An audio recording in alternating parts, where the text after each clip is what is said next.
경영학에는 선점효과라는 개념이 있습니다. 시장이 처음 열릴 때 가장 먼저 깃발을 꽂은 기업이 독점적 지위를 누린다는 법칙이죠. 대한민국의 대학 생태계도 정확히 이 법칙을 따릅니다. 지금 우리가 명문대라고 부르는 학교들의 뿌리는 구한말, 일제강점기 혹은 해방 직후라는 대한민국의 기틀이 잡히던 시기로 거슬러 올라갑니다. 나라에 인프라도 인재도 없던 시절에 이미 서울이 핵심 요지의 거대한 캠퍼스를 구축한 것이죠. 해방과 전쟁 직후 국가를 재건할 엘리트가 절대적으로 부족했던 시절에 나라의 법을 짜고 제도를 만들고 핵심 권력을 차지한 건 당연히 이 초기 대학 출신들이었습니다.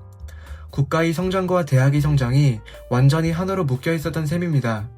반면 소위 지잡대라 불리는 수많은 지방 사립대들은 언제 태어났을까요?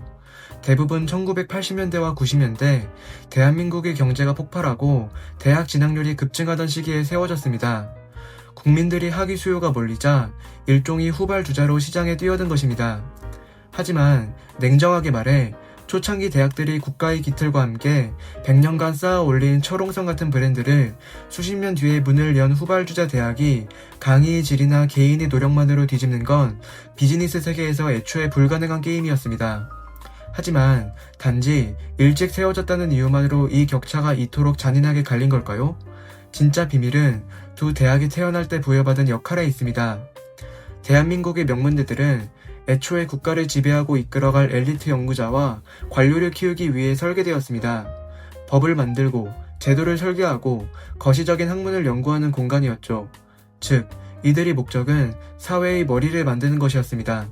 반면 7, 80년대 이후 급조된 수많은 지방 사립대들이 설린 목적은 완전히 달랐습니다.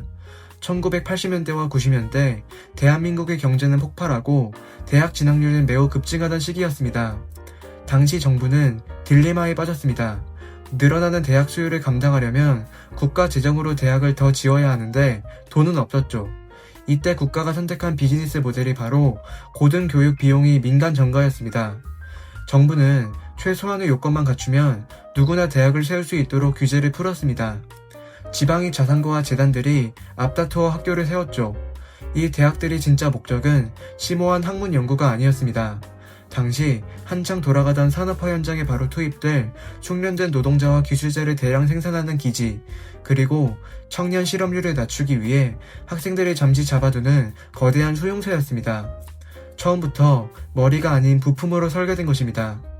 공장의 부품은 시대가 바뀌면 더 저렴하고 효율적인 것으로 대체되기 마련입니다.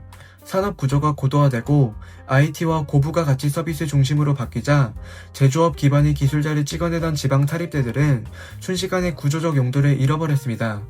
이것이 바로 훗날 명문과 지잡이라는 잔인한 운명을 가른 진짜 출발점이었습니다. 마지막으로 가장 잔인한 현실은 대학의 비즈니스 모델, 즉 돈의 구조적 격차입니다. 대학도 결국 거대한 자본이 있어야 굴러가는 기업입니다. 초일류 명문대들은 돈을 버는 구조 자체가 다릅니다. 대기업과 자산가들이 매년 수백억 원씩 기부금을 쏟아붓고 국가의 대형 연구 과제 예산과 정부 지원금도 독식합니다.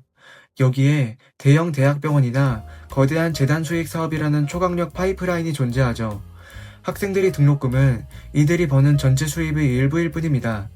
자본이 넘쳐나니 최고의 교수진을 스카우트하고 화려한 인프라를 유지하며 브랜드 가치를 무한히 재생산합니다. 하지만 대부분의 지방 사립대들은 비즈니스 구조가 완전히 다릅니다. 학교 재정의 70%에서 80% 이상을 오직 학생들이 내는 등록금에만 의존합니다.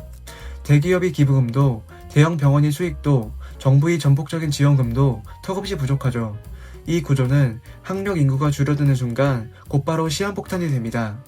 아이들이 줄어들면 재정이 파탄나고 재정이 파탄나면 교육 인프라의 투자가 멈추며 이는 곧 부실대학이라는 낙인으로 이어지는 악순환에 빠집니다.